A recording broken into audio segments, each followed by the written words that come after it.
Новости для вас, аэрофобы. У Боинга 737 американской компании Southwest Airlines оторвало часть обшивки прямо во время полета. Слава богу, никто не пострадал, и пассажиры долетели до Хьюстона через 4 часа, но уже на другом самолете.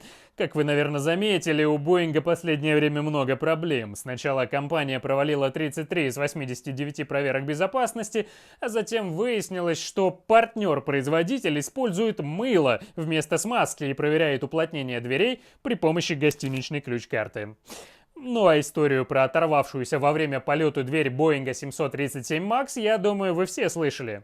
Если не слышали, то подписывайтесь на наш канал, здесь будет очень много интересных новостей.